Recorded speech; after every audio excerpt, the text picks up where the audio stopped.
ஹல்லேலூயா. கர்த்தருடைய பரிசுத்த நாமம் மகிமைப்படுவதாக.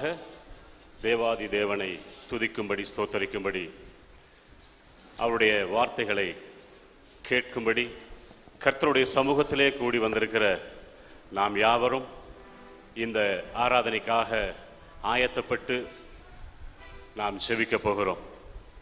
வானாதி வானங்கள் கொள்ளாத தேவன் பரலோகத்தை விட்டு இறங்கி ஏதோ நம் மத்தியிலே வந்து வாசம் செய்ய இந்த நாளிலே அவர் ஆசையாக இருக்கிறார். அல்லேலூயா. எவ்வளோ பெரிய கிருபை, எவ்வளோ பெரிய ஸ்லாக்கியம்.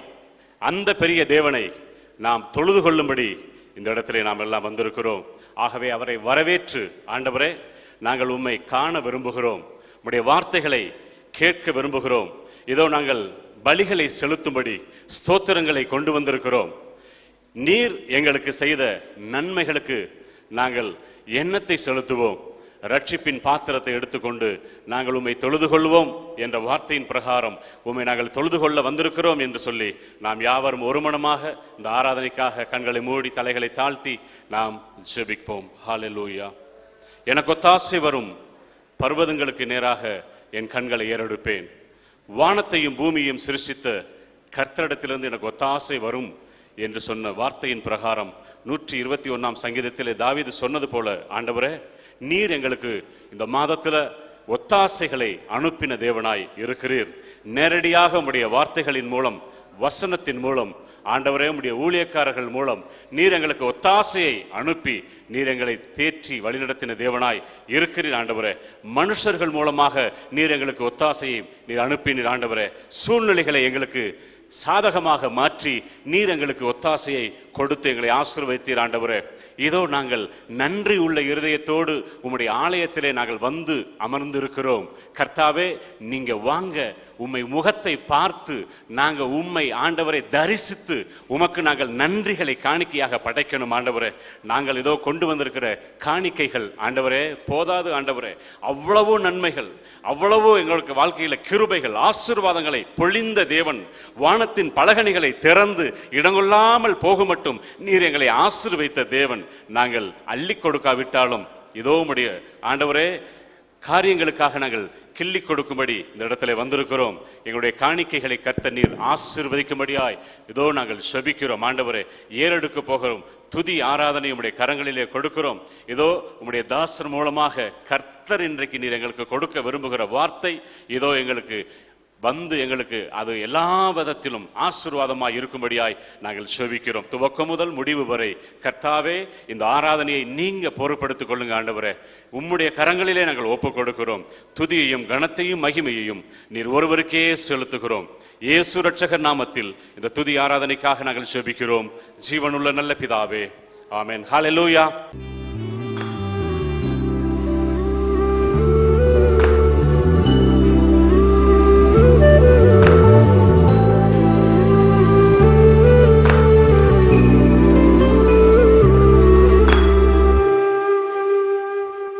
நான் சொல்லுகிற இந்த காரியம் 23ஆம் தேதி ஆகஸ்ட் மாதம் 2015 ஒளிப்பதிவு செய்யப்படுகிறது. இது மீண்டும் வேறு ஏதாவது தொலைக்காட்சியில் ஒளிபரப்பானால் இந்த சம்பவங்கள், நான் சொல்லும் காரியங்கள் பொருந்தாது. ஆகஸ்ட் மாதம் 15ஆம் தேதி சூரிய அஸ்தமனத்திற்கு பின்பு 16ஆம் தேதி சன்செட் வரைக்கும் எலூல் மாதம் 1ஆம் தேதி. இந்த எலூல் மாதத்தில் யூதர்கள் என்ன செய்வார்கள் என்றால், உபவாசம், அட்லீஸ்ட் ஸ்கிப்பிங் 1 மீல் உபவாசம் இருந்து தங்களை ஆராய்ச்சி செய்வார்கள். சிறப்பாக எலூல் மாதத்தில் பாவ அறிக்கை செய்வார்கள். இந்த எலூல் மாதத்தில் பாவ அறிக்கை செய்வார்கள். ஏனென்றால் பாவத்தின் நிமித்தமாக பிசாசானவன் அவர்களை தாக்கினான். ஆகவே இந்த மாதத்தில் தினந்தோறும் அவர்கள் 27ஆம் சங்கீதத்தை வாசிப்பார்கள். ஆகஸ்ட் மாதம் முடிந்து செப்டம்பர் மாதம் 13ஆம் தேதி சன்செட்டுக்கு பிறகு 14ஆம் தேதி சன்செட் வரைக்கும் உள்ளது திஸ்ரி மாதம் 1ஆம் தேதி. அதுதான் ராஸ் ஹசனா பண்டிகை, எக்கால பண்டிகை. ஆகவே இந்த எக்கால பண்டிகை வரைக்கும் ஆகஸ்ட் மாதம் 13ஆம் 14ஆம் தேதி வரைக்கும் நீங்களும் யூதர்களைப் போன்று தினந்தோறும் கொஞ்சம் நேரம் எடுத்து பாவ அறிக்கை செய்து ஒரு முறையாவது 27ஆம் சங்கீதத்தை வாசிக்க வேண்டும். 27ஆம் சங்கீதத்தில் எதிரிகளை மேற்கொள்வதை பற்றி போட்டிருக்கும். அது உலக பிரகாரமாக உங்களுக்கு விரோதமாக இருக்கிற எதிரிகள் அல்ல, சிறப்பாய் உங்களுக்கு எதிர்த்து நின்று உங்கள் வாழ்க்கையில் முன்னேறாமல் தடுத்து நிறுத்துகிற பிசாசை குறித்து தான் சொல்லப்பட்டிருக்கிறது. ஆகவே இந்த சங்கீதத்தை 27ஆம் சங்கீதத்தை வாசித்து முடித்து பாவத்தை அறிக்கை செய்வார்கள். திஸ்ரி மாதம் 1ஆம் தேதி, செப்டம்பர் மாதம் 14ஆம் தேதி தேவன் இந்த நாட்களில் நீங்கள் அறிக்கை செய்த பாவத்தின் அடிப்படையில் ஒரு புத்தகத்தை திறந்து நீங்கள் எவ்வளவு பாவ அறிக்கை செய்து உங்களை எவ்வளவு ஆராய்ச்சி செய்து எவ்வளவு ஒப்பு கொடுத்திருக்கிறீர்கள், வேதனை உண்டாக்கும் வழி உங்களில் இல்லை என்பதை நிரூபித்திருக்கிறீர்கள் என்பதை தேவன் அந்த புத்தகத்தில் எழுதப்பட்டிருப்பதை ஒவ்வொருவரை குறித்தும் அவர் பார்ப்பார். பார்த்து அதற்கேற்ப செப்டம்பர் மாதத்தில் திஸ்ரி மாதம் 1ஆம் தேதி எக்கால பண்டிகை அன்று ஆசீர்வாதத்தை அவர் உங்களுக்கு அபரிமிதமாக வழங்குவார். திடீரென்று எதிர்பாராமல் எங்கிருந்தோ பல இடங்களிலிருந்து உங்களுக்கு பலவித ஆசீர்வாதங்கள் வந்து சூழும். இது யூதர்கள் இஸ்ரவேல் நாட்டில் கையாளுகிற ஒரு காரியம். அந்த காரியத்தை உங்களுக்கும் நான் சொல்ல விரும்புகிறேன். Because we are the stock of spiritual Israel. நாம் ஆவிக்குரிய இஸ்ரவேலர்களாக இருப்பதனாலே நாமும் இது ஒரு நல்ல காரியம்தான். தினந்தோறும் கொஞ்ச நேரம் நம்மை ஆராய்ச்சி பண்ணி நம்முடைய வாழ்க்கையில் கோபம் இருக்கிறதா, நம்முடைய வாழ்க்கையில் எரிச்சல் இருக்கிறதா, நம்முடைய வாழ்க்கையில் யாரையாவது விரோதியாய் வைத்திருக்கிறோமா என்று ஆராய்ச்சி செய்து அறிக்கையிட்டு வாழ்க்கையை சுத்திகரிக்கும் ஒரு நாட்களாக இது இருக்கிறது. இதன் அடிப்படையில் ஆவிக்குரிய முன்னேற்றம் இருக்கும். இதன் அடிப்படையில் தேவனுடைய ஆசீர்வாதம் நமக்கு பெருகி வரும். கர்த்தர் இன்றைக்கு பிரசங்கிக்கும்படியாய் கொடுக்கப்பட்ட செய்தி the mantle of power and authority, வல்லமை, அதிகாரம், இவற்றினுடைய சால்வை. இங்கே வந்து உட்கார்ந்திருக்கும் பொழுது அவர் சொன்னார், எலியா எலிசாவுக்கு சால்வையை வழங்கினார். The word Elijah means El Jah. El என்றால் தேவனை குறிக்கும். Elohim, El Shaddai, El. அதைத்தான் அராபியத்தில் அல் என்பார்கள். எல் என்றால் தேவன், யாவே அதுதான் ஜா. எலைஜா என்றால் Yahweh is my God, Jehovah is my God என்ற அர்த்தம். எலைஷா அதுக்கும் எல் தான் வருகிறது, இஎல் ஷா, எலைஷா. எலைஷா ஷா அந்த இரண்டாவது வார்த்தைக்கு ரட்சிப்பு என்று அர்த்தம். ஆகவே தேவன் என் ரட்சிப்பு என்று அர்த்தம். எலியா இயேசு கிறிஸ்துவை குறிப்பதாகவும் எலிசா விசுவாசிகளை குறிப்பதாகவும் எடுத்துக்கொள்ள வேண்டும். இவர்கள் 2 பேரையும் குறித்து 2 ராஜாக்களின் புத்தகம் 2ஆம் அதிகாரத்தில் சொல்லப்பட்டிருக்கிறது.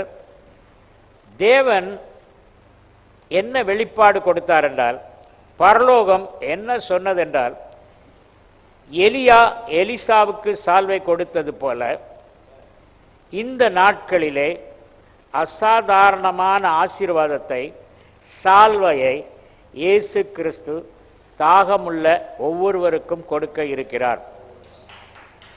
That mantle is called mantle of authority and power. Authority என்றால் என்ன, பவர் என்றால் என்ன, இந்த சால்வை என்ன செய்யும் என்பதை குறித்து நான் சொல்ல இருக்கிறேன். அதுதான் என்னுடைய முக்கிய செய்தி. கர்த்தருக்குள் அன்பானவர்களே, இந்த சால்வையை பற்றி ஆண்டவரிடத்தில் கேட்டபொழுது, இது நான் அணிந்திருந்த பிரேயர் கிளாத், அந்த சால்வை. கெத்செமனே தோட்டத்தில் அதை என் தலையில் போட்டு நான் வியாகுலப்பட்டு ஜெபித்தேன். அந்த சால்வை 12 ஆண்டுகளாக பெரும்பாடுள்ள ஸ்திரீ எதுவுமே சொல்லாமல், யாருமே அறியாமல் வஸ்திரத்தின் ஓரத்தை வந்து தொட்டாள்.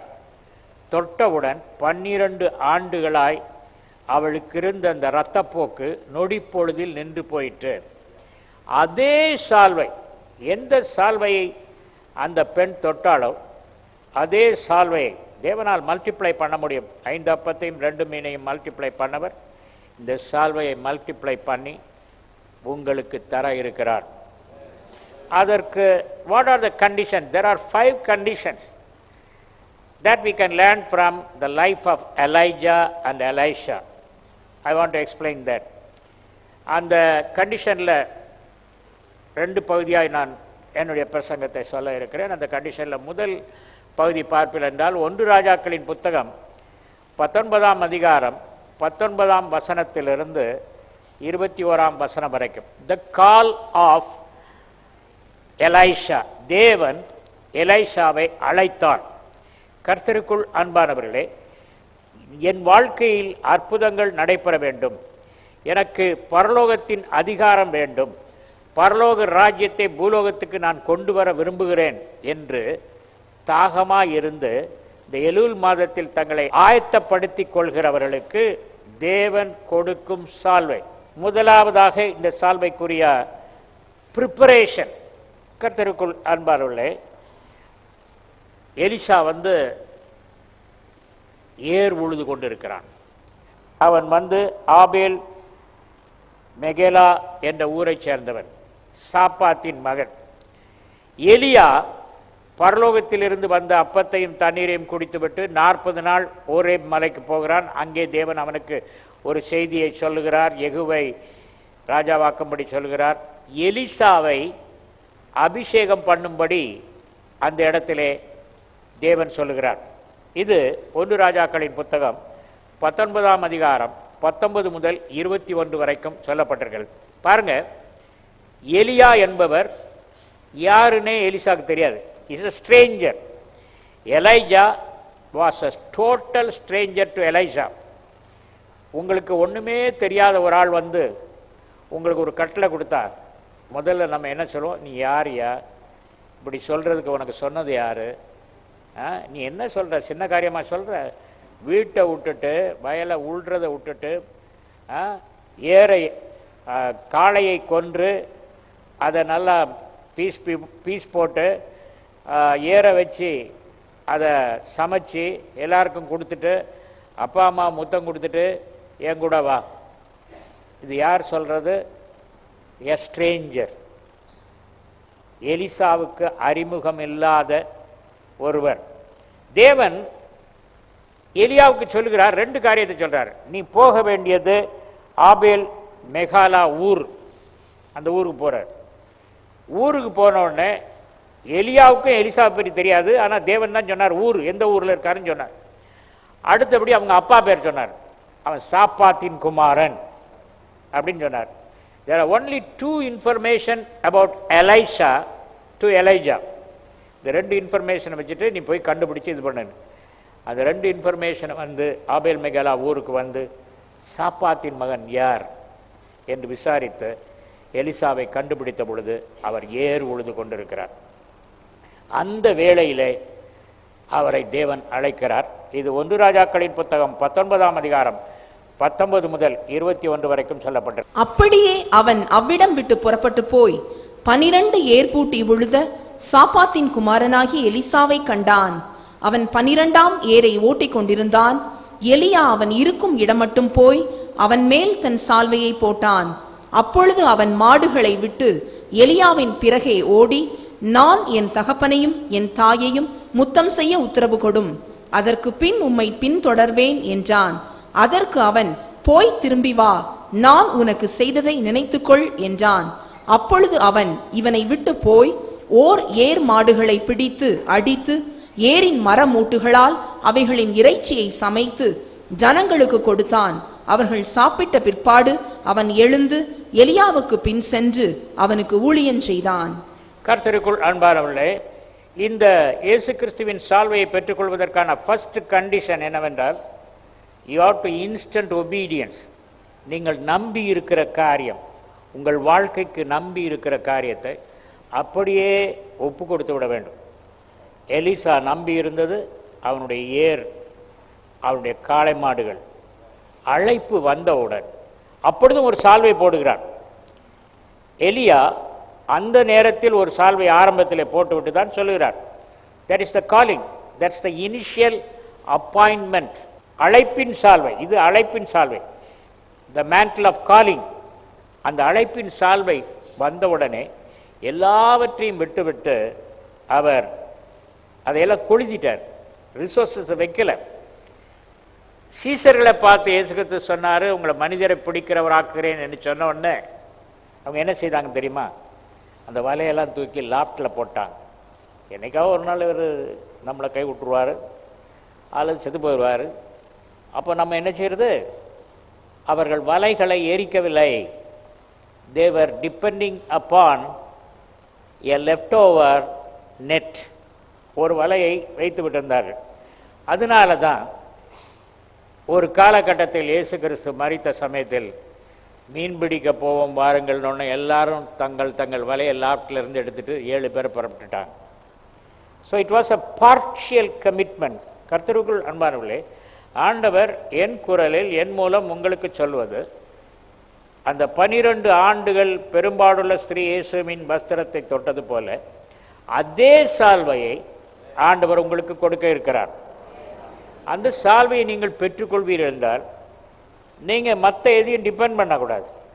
காணப்படுகிறவைகள் அநித்தியமானவைகள், காணப்படாதவைகள் நித்தியமானவைகள். ஆகவே இயேசு கிறிஸ்துவின் நாட்களில் காணப்படுகிற சால்வையை அந்த ஸ்திரீ தொட்டால் உங்களுக்கு தேவன் கொடுக்க இருப்பது காணப்படாத சால்வை. You receive it by faith. முதலாவது, ஆண்டவரே இந்த நாட்களில் என்னை ஆயத்தப்படுத்துகிறேன், எலூல் மாதத்தில் நான் ஆயத்தப்படுத்துகிறேன். அந்த ராஸ் ஹாசனா பண்டிகை, எக்கால பண்டிகை அன்றைக்கு புத்தகத்தை திறந்து எங்கள் பாஸ்டர் சொன்ன மாதிரி எனக்கு அந்த சால்வை தாங்கப்பா. கர்த்தருக்குள் அன்பானுள்ளே, இறையேலில் சாப்பாத்தின் குமாரனாகிய எலிசா, அவன் வேலை என்ன தெரியுமா? அவன் ஃபாலோ பண்ண ஆரம்பிச்சிட்டான். பெரிய அசைன்மெண்ட்டில் நான் உழுதுகிட்டு இருந்தேன். அவன் பெரிய ரிச் மேனாக இருக்கணும். 12ஆம் ஏறு போட்டு ஒரு நிலத்தை உழுகிறவர்கள் என்றால் எலைசாவுடைய ஃபேமிலி கொஞ்சம் பணக்கார செல்வந்த குடும்பம். ஆனால் எலியாவை நம்பி சால்வையை போட்ட உடனே ஊழியத்துக்கு வந்தார். ஊழியத்துக்கு வந்த உடனே என்ன மினிஸ்ட்ரி அவருக்கு? என்ன மினிஸ்ட்ரி பண்ணார் எலிசா? எலியா சாப்பிட்டுட்டு கையை நீட்டினார்னா கை கழுவுறதுக்கு தண்ணி ஊற்றுற மினிஸ்ட்ரி. இது என்ன மினிஸ்ட்ரி? நானா யோ என்னை ஊழியத்துக்கு அழைச்சிட்டு நீ பாட்டில் அர்ப்பணம் செய்துட்டு போகிற, எனக்கு வேலை கொடுத்துருக்குது சாப்பிட்டதுக்கு கை கழுவுறதுக்கு தண்ணி ஊற்றுறது, இதுக்கு தானே என்னை சால்வை போட்டு கூப்பிட்டேன் அப்படின்னு சொல்லிப்பேன். But he was very very patient. When you want to receive that mantle of authority and power, you should be willing to do any work for the Lord without grumbling.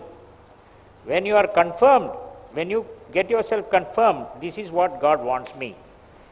அந்த ஊழியத்தில் சின்ன ஊழியம் பெரிய ஊழியம் அப்படின்னு கிடையாது. சேர துடைக்கிற ஊழியம் அதுனா அதுதான் ஊழியம் தான். அது ஆண்டவருக்கு செய்கிறது. மேடையில் ஏறி பிரசங்கம் பண்ணுறவருக்கு எவ்வளோ மார்க் போடுறது அப்படி தான் ஆண்டவர் போடுவார். இது ஒன்றும் இல்லைன்னு நம்ம மனிதர்களுடைய ரீதியில் தான் தராதரத்தை நம்ம பிரிக்கிறோம். தேவன் வந்து உண்மையைத்தான் பார்க்கிறார். ஜெனி பிளாசா நாட்களில் காலையிலேயே ஆலயத்துக்கு போவோம், நான் என் மனைவியும் ஒரு துணி எடுத்துக்கொண்டு எல்லா சேரையும் துடைத்து போடுவோம். ஆரம்ப காலத்தில் என்ன துடைக்கிறதுக்கு ஒரு ஆள் போடக்கூடாதா அல்லது யாரையாவது கூடக்கூடாதா? நோ ஆண்டவருக்கு நம்ம தான் செய்யணும் அப்படின்னு 1 மணி நேரம் சேரை துடைச்சி சரி பண்ணி எல்லாம் இது பண்ணும். That was the ministry. we were doing it happily. ஆகவே இங்கே பார்ப்பீர்கள் என்றால் இறையேலிலே ஒரு கேள்வி கேட்கப்பட்டது, எத்தனை வருஷம் ஐயா எலியாவுக்கு கையில் தண்ணி ஊற்றிட்டு இருந்தார் அப்படின்னு. அவங்க சொன்னாங்க 6 வருடம் தண்ணி ஊற்றி கொண்டிருந்தார். வேதத்தில் எப்படி 6 வருடம் இருக்கிறது என்று ப்ரொஃபஸர்கிட்ட கேட்டபோது அவர் சொன்னார், 6 ராஜாக்களின் நாட்களிலே எலியா வேலை செய்தார். ஆகாப் ராஜா, அகசியா ராஜா, ஜெகோராம், ஜெகு, இன்னொரு ராஜா, ஆக அந்த 6 ராஜாக்கள் வேலை பார்த்த பணியில் இருந்த காலம் 6 years. So from the call of Elisha there was 6 years. 6 வருஷம் எலிசாவினுடைய ஊழியம் என்ன? தண்ணி ஊற்றுறது. 6 வருஷம் பைபிள் இல்லை. இந்த ராஜாக்களின் நாட்களிலே எலியா ஊழியம் செய்ததுனாலே அது எந்த ராஜாவின் காலத்திலே அவர் எடுத்துக்கொள்ளப்பட்டார் என்றதை கணக்கு பண்ணி, இறையியலின் கணக்கு 6 years. அதுக்கப்புறம் அந்த சால்வையை பெற்று எலிசா ஊழியம் செய்த ஆண்டுகள் 60. எலியா செய்த அற்புதங்கள் 8, மேஜர் அற்புதங்கள் 8. Recorded major miracles of Elijah is 8. எலிசா செய்த அற்புதங்கள் 16, மேஜர் அற்புதங்கள் 16. டேக்ஸ் பைபிளில் இது போடப்பட்டிருக்கிறது. 8:16 இரட்டிப்பான ஆவியை பெற்றார். கர்த்தருக்குள் அன்பார்களே, எலிசா இரட்டிப்பான ஆவியை வேணுமென்று கேட்டார், பெற்றுக்கொண்டார். அதனாலே இரட்டிப்பான அற்புதங்களை செய்தார்.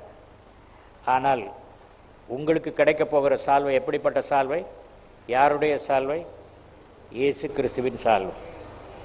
அந்த வஸ்திரத்தின் ஓரத்தில் நூலை தொட்டாலே போதும், அவ்வளோ வல்லமை. அதை உங்களுக்கு தேவன் தரப்போகிறார். It is not my idea, it is not my thought, I am telling before God. இங்கே வந்து, ஆண்டவரே இந்த சால்வையை பற்றி நீங்கள் ஒன்றும் சொல்லியே அப்படி நான் கேட்ட பொழுது, I heard this voice. Jesus said, this is my shawl. This shawl, it was touched by the woman with an issue of blood for 12 years என்று தேவன் எனக்கு இந்த சோஃபாவில் உட்கார்ந்திருக்கும் பொழுது சொன்னார். இந்த சால்வையை பெற்றுக்கொள்கிறதுனாலே முதல்ல உங்களுக்கு blessing, you will get the healing, you will get the prosperity. இந்த சால்வை இயேசுவின் இரத்தத்தின் மகிமை நிறைந்த சால்வை. இந்த சால்வை என்னது? இயேசுவின் இரத்தத்தின் மகிமை நிறைந்த சால்வை. இந்த உலகத்திலேயே இயேசு கிறிஸ்துவின் இரத்தத்தின் வல்லமை மாதிரி எந்த அணுசக்திக்கும் கிடையாது. அணுசக்தி அழிவின் சக்தி, ஆக்க சக்தி உள்ளவைகள் பல இருக்கின்றன. ஆனால் இயேசுவின் இரத்தத்தின் வல்லமைக்கு ஈடே கிடையாது. நான் சொல்ல போகிற விஷயத்தை உட்கார்ந்து கொண்டு சொல்ல முடியாது, கனப்படுத்தும்படி நின்று கொண்டு சொல்ல விரும்புகிறேன். ஓலுக்கோயா என்று ஒரு பாஸ்டர் நைஜீரியாவில் இருக்கிறார். எனக்கு ரொம்ப பிடித்தமான பாஸ்டர். 180 புத்தகங்கள் எழுதியிருக்கிறார். அந்த பாஸ்டருடைய வாழ்க்கையில் எப்படி ஒரு ஊழியக்காருடைய வஸ்திரத்தில் வல்லமை இருக்கிறது என்பதை பற்றி அவர் சொன்னார். இந்த வல்லமை எப்படி வருகிறது என்றால், இயேசு கிறிஸ்துவின் இரத்தத்தினால் இந்த வல்லமை வருகிறது. அதிலே இயேசுவின் இரத்தத்தை குறித்து அவர் வல்லமை எழுதியிருக்கிறார். இயேசு கிறிஸ்துவின் இரத்தத்தினால் தீர்க்க முடியாத நோய் கிடையாது, மேற்கொள்ள முடியாத சூழ்நிலை கிடையாது, தோற்கடிக்க முடியாத விரோதி கிடையாது. ஆகவே ஏதாவது ஒரு சூழ்நிலை இருந்தால் அந்த சூழ்நிலையை மாற்றி அமைக்கவும் அவரால் முடியும் என்று சொல்லி அவருடைய பிரசங்கங்கள் என்னை அதிகமாய் கவர்ந்தது உண்டு. அதில் ஒரு சம்பவம் எனக்கு ஞாபகம் வருகிறது. ஒரு சின்ன குழந்தைக்கு அவங்க அம்மா பாட்டு சொல்லி கொடுத்தாங்க. There is power in the blood, power in the blood, in the blood of Jesus. இயேசுவின் இரத்தத்தில் வல்லமை பற்றி ஒரு பாட்டு சொல்லி கொடுத்தாங்க. அந்த பிள்ளை ஒரு பாட்டு தான் சொல்லி கொடுத்ததுனால இந்த பிள்ளை போகும்போதும் வரும்போதும் அந்த பாட்டே பாடிக்கிட்டு இருக்கோம். There is power in the blood, power in the blood of Jesus அப்படின்னு சொல்லிகிட்டே இருக்கு. ஒரு நாள் அதனுடைய ஃப்ராக்கை துவைச்சி மாடியில் கம்பி கட்டி காய போட்டிருந்தாங்க. பெருங்காற்று அடித்ததுனால அந்த கவுன், அந்த சின்ன ஃப்ராக் கலன்று பெரிய காற்றுல பக்கத்து வீட்டில் உள்ள ஹாலில் போய் விழுந்துச்சு. அந்த பக்கத்து வீடு ஒரு பெரிய மெஜிஷியன் வீடு. அந்த துணி தான் அவன் கண்ணில் பட்டுது. அந்த துணி கிடைக்கிற வரைக்கும் என்னால் மந்திரம் செய்ய முடியாது. இந்த துணி யாருடைய துணி? இயேசுவின் இரத்தத்தின் வல்லமையை பாடுகிற பெண்ணினுடைய துவைக்கப்பட்ட துணி. உடனே இவன் என்ன செய்தான்? எண்ணெய் எடுத்துகிட்டு வந்து அதை சுற்றி போட்டான், அதனுடைய வல்லமையை கட்டினான். அதுக்கப்புறம் அதுக்கும் கட்டுப்படலை. ஒரு விலங்கை கொண்டு வந்து பலியிட்டு ரத்தத்தை அதை சுற்றி போட்டான், அப்பவும் கட்டுப்படுத்த முடியல. இது என்ன ஒரு சின்ன ஃப்ராக்குக்கு இவ்வளோ வல்லமை இருக்குதா? என் வல்லமையெல்லாம் பிச்சைக்கார வல்லமையாக இருக்க அப்படின்னு சொல்லிட்டு அவன் சொல்லிகிட்டு இருக்கும்போது அவங்க அம்மா சொன்னாங்க, ஏய் பக்கத்து வீட்டில் துணி விழுந்துச்சு, போய் எடுத்துடுவா அப்படின்னு. இந்த பொண்ணு அப்படியே தேர் இஸ் பவர் இந்த பிளட்னு பாடிக்கிட்டே வந்து துணி எடுக்க வந்து இந்த மந்திரவாதி சொன்னான், பக்கத்தில் போகாத போகாத போகாத, நீ செத்து போயிடுவ.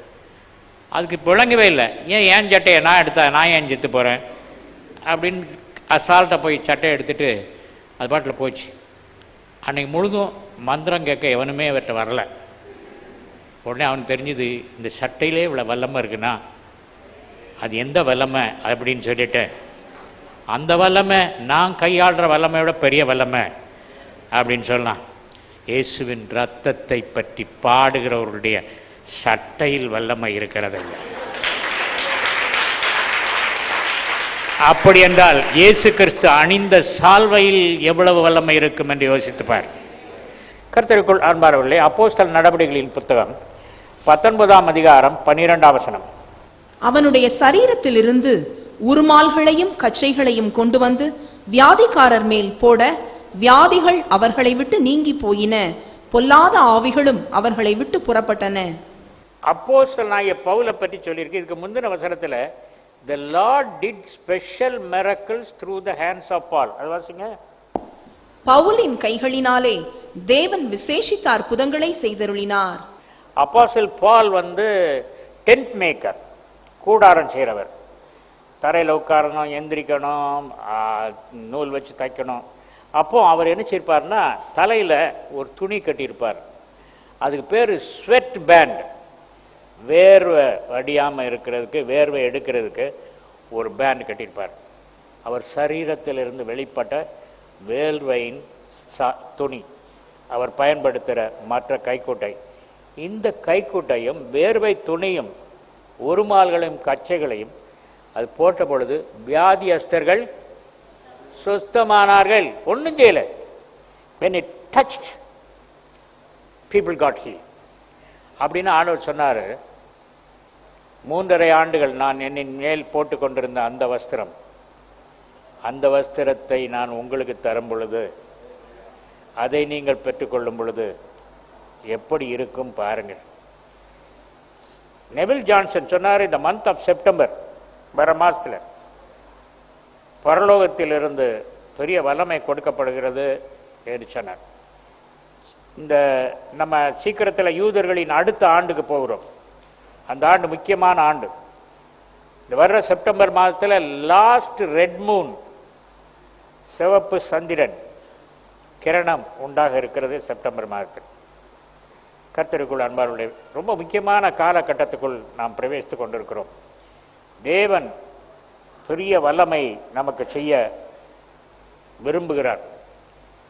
இதுவரைக்கும் பிரசங்கம் பண்ணிக்கொண்டு ஆலோசனை கொடுத்து கொண்டிருந்த நாம், இந்த சால்வை வந்தா தேவனுடைய ராஜ்யத்தை பூலோகத்தில் இறக்க முடியும். First point, when you have this mantle, you can outsource the power of heaven onto this earth. இந்த சால்வை உங்களுக்கு கிடைக்கும் பொழுது பரலோகத்தின் வல்லமையை நீங்கள் சாதாரணமாய் பூலோகத்தில் இறக்க முடியும். அதுக்கு கஷ்டப்பட தேவையில்லை, ரொம்ப சிம்பிளா அது நடக்கும்.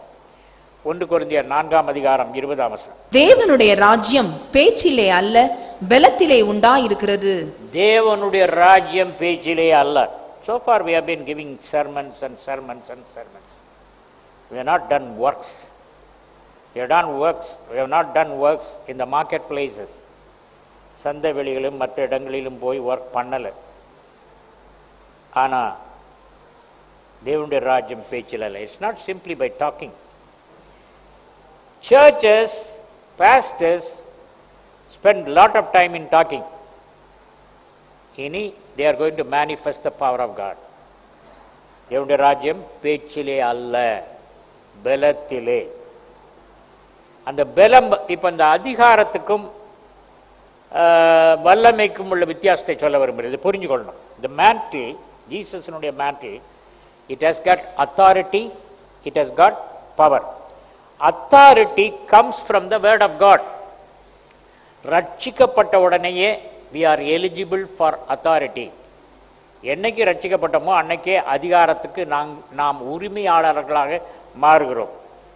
அந்த அதிகாரத்தில் வளர்வது எப்படி என்று சொன்னால், வசனத்தில் வளரும் பொழுது, வசனத்துக்கு கீழ்ப்படியும் பொழுது அந்த அதிகாரம் அதிகரிக்க ஆரம்பிக்கும்.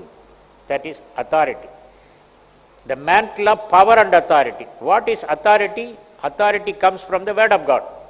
அதிகாரம் என்பது தேவனுடைய வார்த்தையிலிருந்து வரும். வல்லமை என்பது பரிசுத்தாவியானவரின் அபிஷேகத்திலிருந்து வரும். The fellowship of the Holy Spirit, பரிசுத்தாவியின் ஐக்கியம் நமக்கு வல்லமையை தரும். இது ரெண்டு வித்தியாசமான காரியங்கள். அதிகாரம் வந்து வல்லமையோட ரொம்ப பெருசு. தேவன் உங்களுக்கு சகல சத்துருவின் வல்லமையின் மேலும் அதிகாரத்தை தருகிறேன்றார். இப்போ அதிகாரம் வந்து வல்லமையை கண்ட்ரோல் பண்ணும். இப்போ பாருங்கள், உங்களுக்கு பேங்க்கில் ஒரு அக்கௌண்ட் இருக்குது, நீங்கள் செக் எடுத்துகிட்டு போய் கவுண்டரில் கொடுத்து ஒரு 20,000 ரூபா எடுக்கிறீங்க. அது authority. You have the authority because you have bank account. இன்னொருத்தர் ஒரு துப்பாக்கி எடுத்துகிட்டு போகிறான், துப்பாக்கி எடுத்துகிட்டு போய் காசை கொடுன்னு கேட்குறான். அது என்னது? வல்லமை. அதிகாரம் உரிமையோடு போகிறது, வல்லமை இல்லீகலாக போகிறது. ஸோ இந்த தேவனுடைய ராஜ்யத்தை பற்றி இந்த காரியத்தை சொன்னேன். அடுத்தது, you will be real witnesses and enlarging the witness. Acts of Apostles chapter 1 verse 8. பரிசுத்த ஆவி உங்களிடத்தில் வரும்போது நீங்கள் பலன் அடைந்து எருசலேமிலும் யூதேயா முழுவதிலும் சமாரியாவிலும் பூமியின் கடைசி பரியந்தமும் எனக்கு சாட்சிகளாய் இருப்பீர்கள் என்றார். பலன், டுனாமிஸ், அத்தாரிட்டி, எக்ஸூசியா. டுனாமிஸ் எப்படி வருது? பரிசுத்தாவினால் வருது. பலனடைந்து சாட்சிகளாக இருப்பீர்கள். அதுக்கப்புறம் இது வந்தால் யூ வில் டூ எக்ஸ்ப்ளாய்ட்ஸ். எக்ஸ்ப்ளாய்ட்ஸ்னால் தீரச் செயல்கள். தானியேல் 11:32 சொல்கிறது, தேவனை அறிந்திருக்கிற ஜனங்கள் திடன் கொண்டு அதற்கேற்றபடி செய்வார்கள். அதற்கேற்றபடின்னு போட்டிருக்கு. தே ஷல் டூ எக்ஸ்ப்ளாய்ட்ஸ்னு இங்கிலீஷ் பைபிளில் போட்டிருக்கு. சாதாரண செயல்கள் அல்ல, ஆனால் இது அசாதாரண செயல். அந்த சால்வை நமக்கு வரும் பொழுது it's an emblem of assurance of his presence. 16ஆம் சங்கீதம் 11ஆம் வசனம். ஜீவ மார்க்கத்தை எனக்கு தெரியப்படுத்துவி, உம்முடைய சமூகத்தில் பரிபூரண ஆனந்தமும் உம்முடைய வலது பாரசத்தில் நித்திய பேரின்பமும் உண்டு. உமது சமூகத்தில் பரிபூரண ஆனந்தம். கர்த்தருக்குள் அன்பானவர்களே, இந்த சால்வை வரும் பொழுது அவருடைய சமூகம் வரும். அவருடைய சமூகம் வரும் பொழுது ஆனந்தம் வரும். ஆனந்தத்தை விட பெருசது பேரின்பம். பெரிய இன்பம் பேரின்பம். நம்ம சிற்றின்பத்தில் உழண்டு கொண்டிருக்கிறோம். தேவன் நம்மை முதலாவது ஆனந்தப்படுத்தி அவர் பிரசன்னத்தினால் நிரப்பி பேரின்பத்தை வழங்க இருக்கிறார். ஒரு அசாதாரண பலனை தருவார். அவர் சால்வை போட்டால் அவர் எப்படி நடந்து கொள்வாரோ அதை மாதிரி ஒரு கேரக்டர் இம்பார்ட் ஆகும். அந்த பண்பு வரும். ஏசாயா 40ஆம் அதிகாரம் 29ஆம் வசனம். சோர்ந்து போகிறவனுக்கு அவர் பலன் கொடுத்து சத்துவம் இல்லாதவனுக்கு சத்துவத்தை பெருக பண்ணுகிறார். சத்துவம், ஸ்டாமினா இல்லாதவனுக்கு ஸ்டாமினாவை பெருக பண்ணுகிறார். He giveth power to the faint. மெலிந்து போய் இதெல்லாம் நம்மளால் நடக்குமா? நம்ம சாதாரண ஹவுஸ் ஒய்ஃப் தானே, நம்ம கிரீக் தியாலஜி படிக்கலே, பிரேஸ் த லார்ட். ஆனால் கர்த்தர் இந்த சால்வையின் மூலம் உங்களை செய்வார். சாதாரணமானவர்களை அசாதாரணமாக்கும் ஒரு சால்வை இது. நீங்கள் 2 ராஜாக்களின் புத்தகம் 2ஆம் அதிகாரத்தை படிக்க வேண்டும். எலியா எலிசா மத்தியிலே அந்த சால்வையை பெற்றுக்கொள்ள என்ன குவாலிஃபிகேஷன் இருந்தது என்று பார்ப்பீங்கன்னா, இது நீங்கள் பண்ண வேண்டிய ஸ்டடி.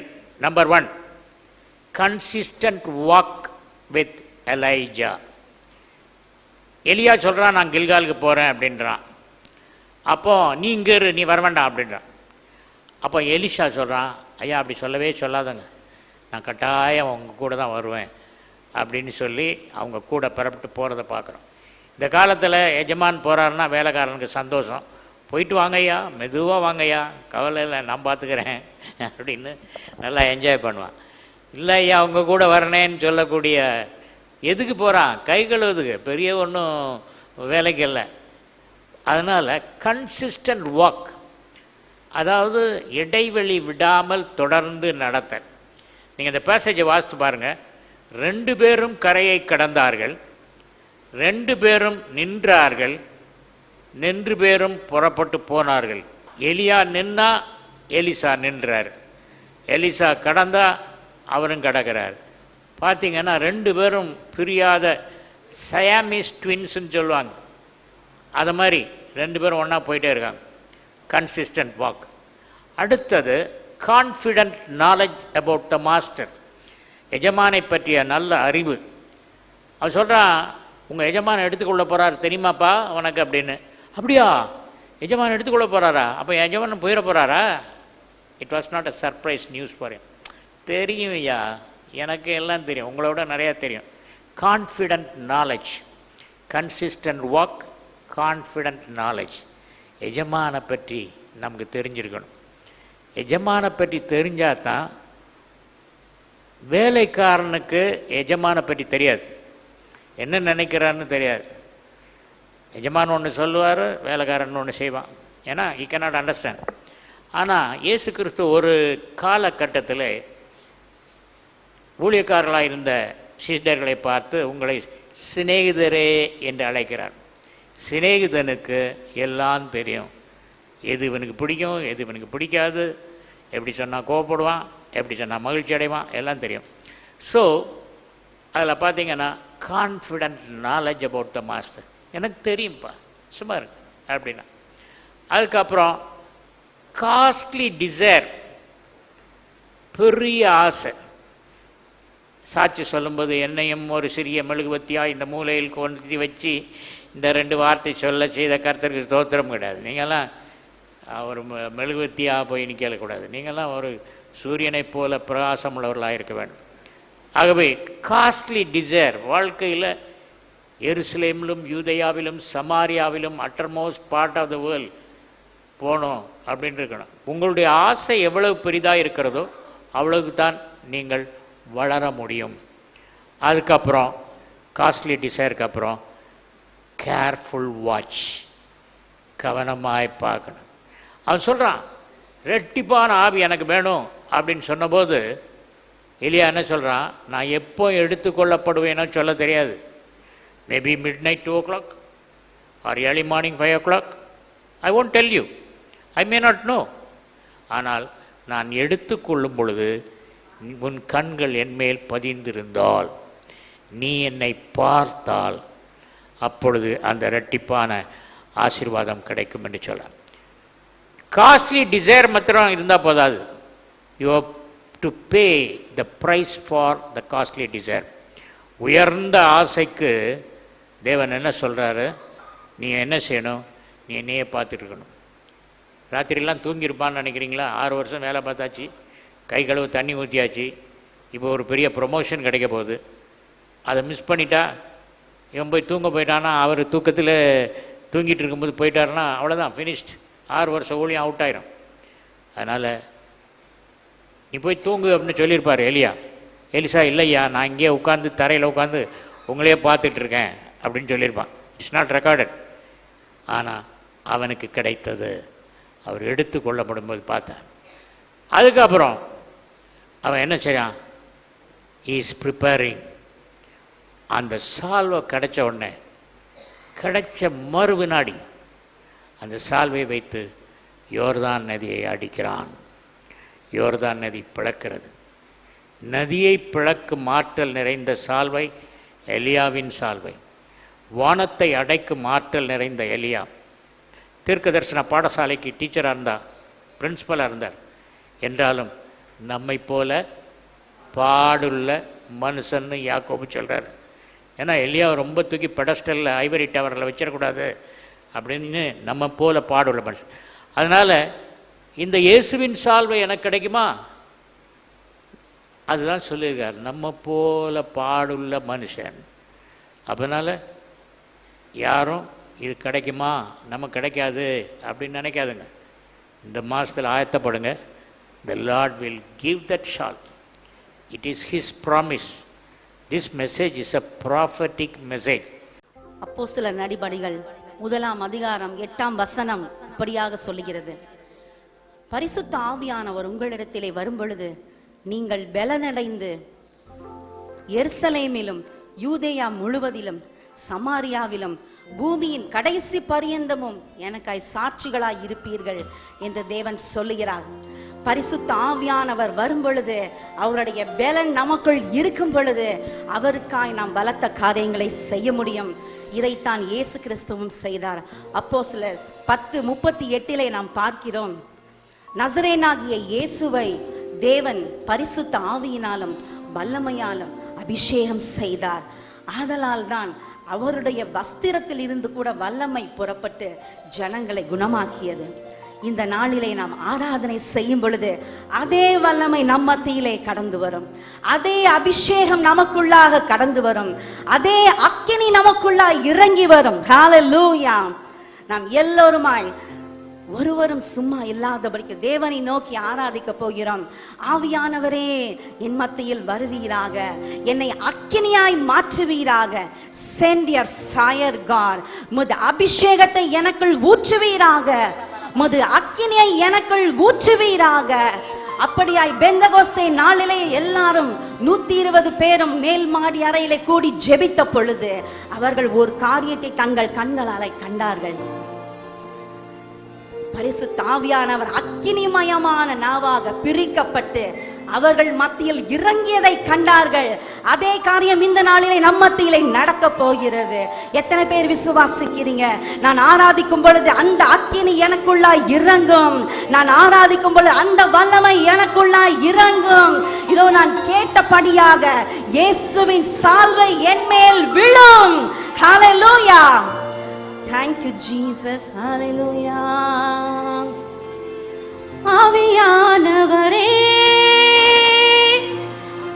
ஆவியானவரே, ஆவியானவரே, உம்மை ஆராதிப்பேன். எல்லாரும் கரங்களை பரலோகத்திற்கு நேராக உயர்த்தி, ஆவியானவரே, ஆவியானவரே,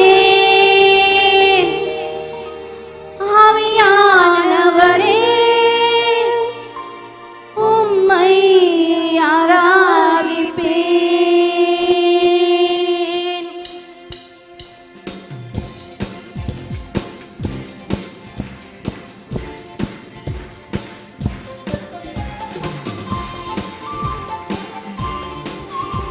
அந்த பரிசுத்த ஆவியின் அபிஷேகத்திற்காக, அவருடைய வல்லமைக்காய், அவர் அக்கினி நம் மத்தியில் இறங்கும்படியாக இந்த நாளை நாம் எல்லாரும் அவரை நோக்கி நாம் கூப்பிட போகிறோம்.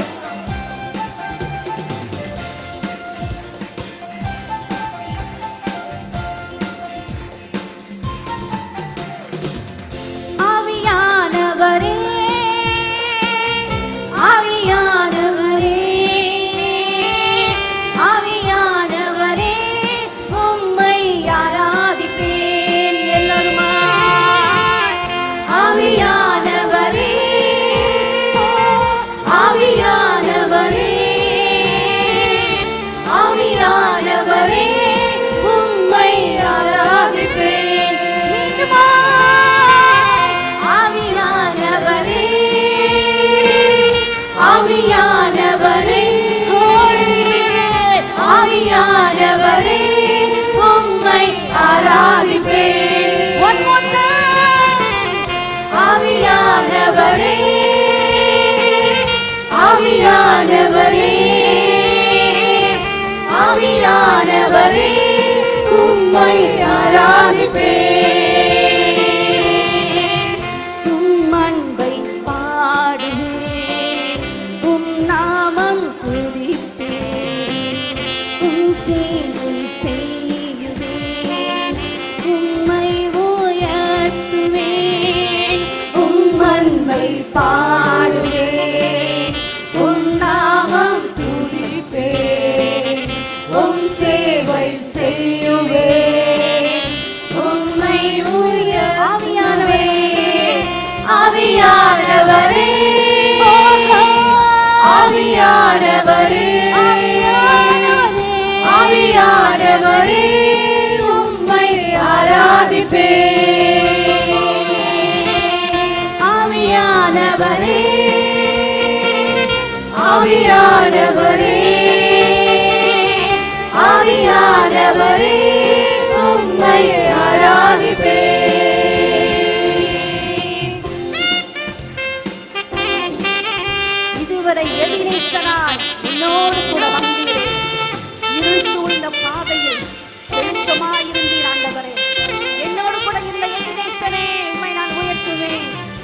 சூழ்ந்த காலையில் நான் நடந்த பொழுது வெளிச்சமாய் என் முன்பாய் சென்றீரே, உம்மை நான் போற்றுகிறேன்.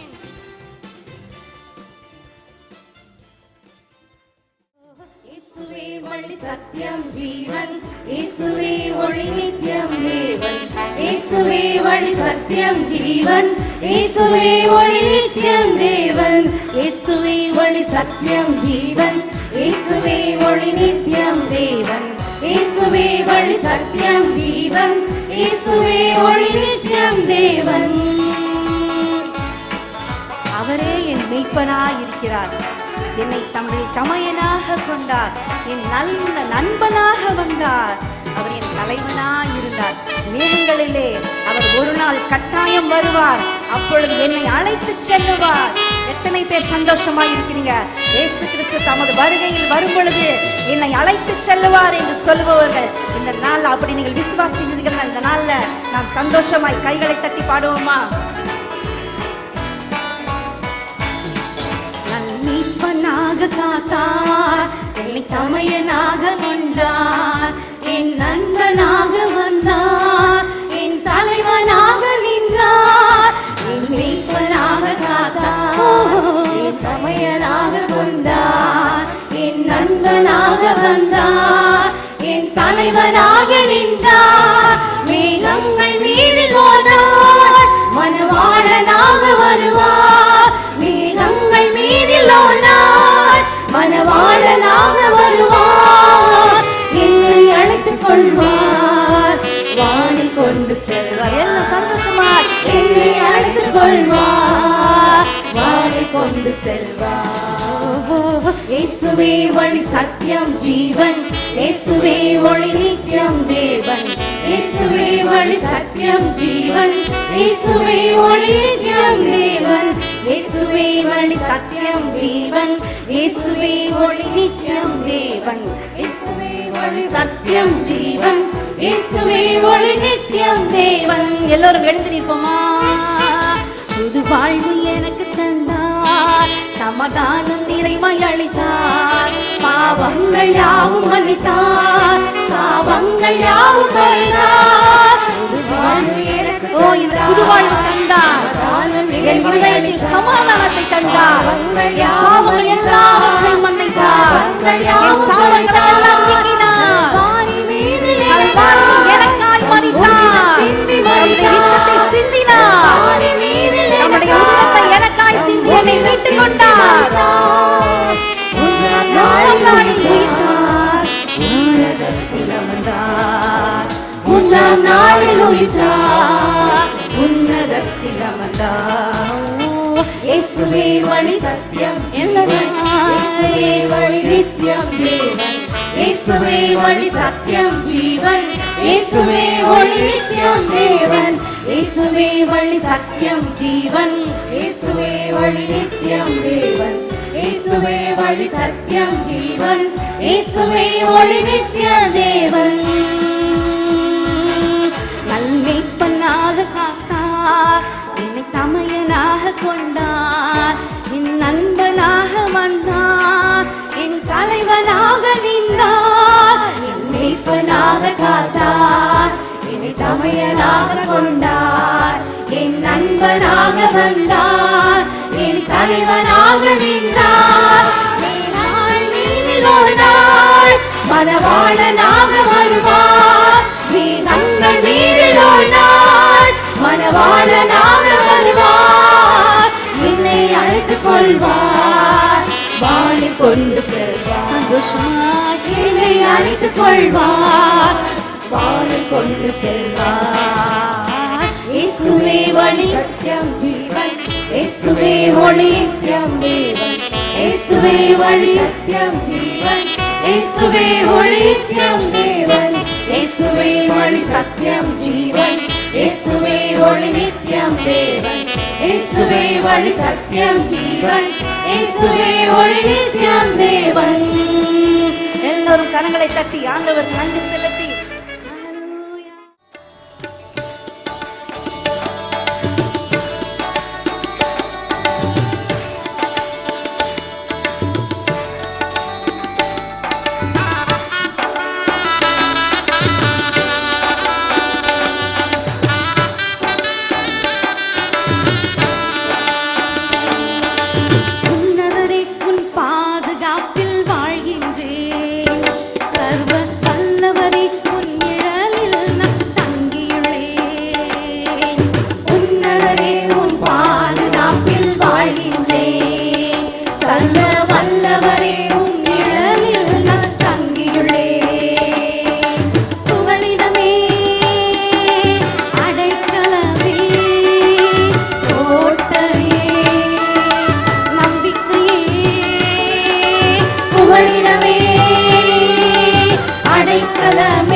பகலினிலும் இரவினிலும் பாதுகாக்கின்றார். பகலினிலும் இரவினிலும் பாதுகாக்கின்றார். உதவி வரும் கண்மலை நோக்கி பார்க்கின்றேன். கண்மலை பார்த்து வாயமும் வையமும் படைத்தவரை நான் பார்க்கின்றேன். உதவி வரும் கண்மலை நோக்கி பார்க்கின்றேன். வானமும் வையமும் படைத்தவரை நான் பார்க்கின்றேன். அல்லேலூயா அல்லேலூயா. இருக்கிறேன். அந்த சராசரங்களை உருவாக்கியவர், வானத்தையும் பூமியையும் ஒரு சொல்லால் உருவாக்கிய தேவன், என் தேவனாய் இருந்து என்னை வழி நடத்துகிறீரே, நான் அதற்கு என்ன கைமாறு செய்வேன் ஆண்டவரே? உம்மை நான் ஸ்தோத்தரிக்கிறேன் அப்பா. இன்று நாம் அவரை நோக்கி நாம் பாடலாம்.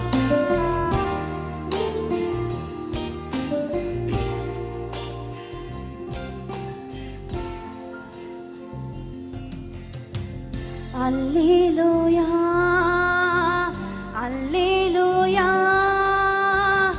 அல்லேலூயா ஆமென். அல்லேலூயா அல்லேலூயா அல்லேலூயா ஆமென். அல்லேலூயா இயேசுவே. அல்லேலூயா அல்லேலூயா ஆமென். ஓ அல்லேலூயா அல்லேலூயா அல்லேலூயா ஆமென். ஆராதிப்பேன் ஆண்டவரே, உம்மை ஒருவரையே நான் ஆராதிப்பேன் அப்பா. உம்மை மாத்திரமே நான் பணிந்து கொள்ளுவேன் ஆண்டவரே. என் ஜீவனுள்ள நாள் நான் உம்மையே நான் ஆராதிப்பேன். அவரிடத்திலே அப்படியே நாம் அர்ப்பணிப்போமா? என் வாழ்வை ஒப்புக் கொடுக்கிறேன் ஆண்டவரே.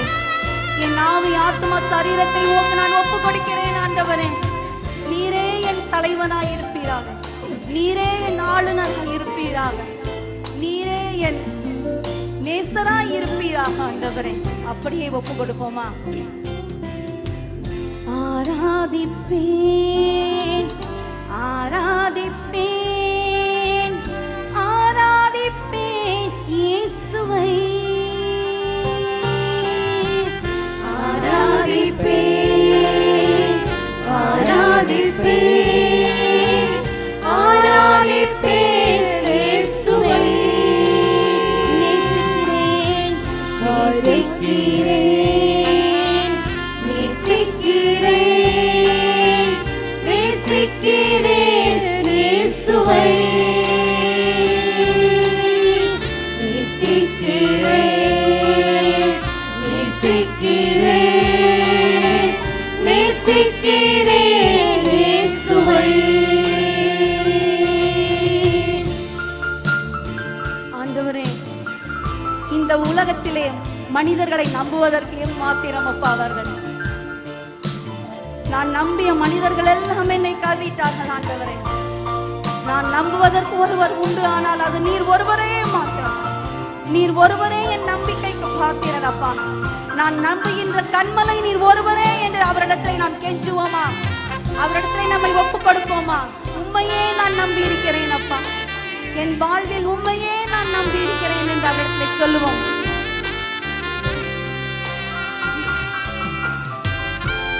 அப்படியே அவரிடத்தில் சொல்லுவீர்களா? ஆண்டவரே, நான் நம்புவதற்கு ஒருவர் உண்டு, ஆனால் நீர் மாத்திரம் அப்பா, நீர் மாத்திரம் டாடி. உண்மையே நான் நம்பி இருக்கிறேன். நம்பிடுவேன் நம்பிடுவேன் நம்பிடுவேன் இயேசுவை. நம்பிடுவேன் நம்பிடுவேன் நம்பிடுவேன் இயேசுவை. நம்பிடுவேன் நம்பிடுவேன்.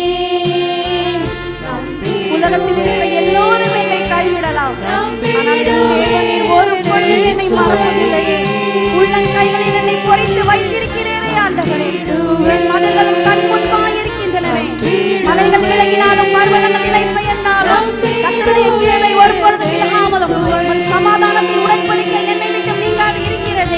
அதற்காய் ஸ்தோத்திரம் ஆண்டவரே. நம்பிடுவேன் நம்பிடுவேன் இயேசுவை, நம்பிடுவேன் நம்பிடுவேன் நம்பிடுவேன் இயேசுவை. நேசிக்கிறேன் உம்மைத்தானே என் தெய்வமே என் இயேசுவே. சொல்லுவோம் நேசிக்கிறேன், சொல்லுவோமா? உம்மைத்தான் நான் நேசிக்கிறேன் அப்பா, என் தெய்வமே என் இயேசுவே. நேசிக்கிறேன் உம்மைத்தானே என் தெய்வமே என் இயேசுவே. நேசிக்கிறேன் உம்மைத்தானே என் தெய்வமே என் இயேசுவே. துக்கம் நீங்கும் துயரம் நீங்கும் துயரம் நீங்கும் உம் பாதத்தில். துக்கம் நீங்கும் துயரம் நீங்கும் துன்பம் நீங்கும் உம் பாதத்தில். உயர்த்துகிறோம் உம்மைத்தானே என் தெய்வமே என் இயேசுவே. டாடி எல்லாரும் உயர்த்துவோம், எல்லாரும் இயேசுவை உயர்த்துவோம். உம்மைத்தானே என் தெய்வமே என் இயேசுவே. உயர்த்துகிறோம் உம்மைத்தானே என் தெய்வமே என் இயேசுவே. உயர்த்துகிறோம் உம்மைத்தானே என் தெய்வமே என் இயேசுவே. வியாதி நீங்கும் வருத்தம் நீங்கும் பாரம் நீங்கும் உம் பாதத்தில். வியாதி நீங்கும் வருத்தம் நீங்கும் பாரம் நீங்கும் உம் பாதத்தில். சொல்லுமா? வியாதி நீங்கும் வருத்தம் நீங்கும் பாரம் நீங்கும் உம் பாதத்தில். நன்றி ஐயா நன்றி ஐயா நன்றி ஐயா நன்றி ஐயா நன்றி ஐயா நன்றி ஐயா நன்றி ஐயா நன்றி ஐயா நன்றி ஐயா நன்றி ஐயா நன்றி ஐயா நன்றி ஐயா.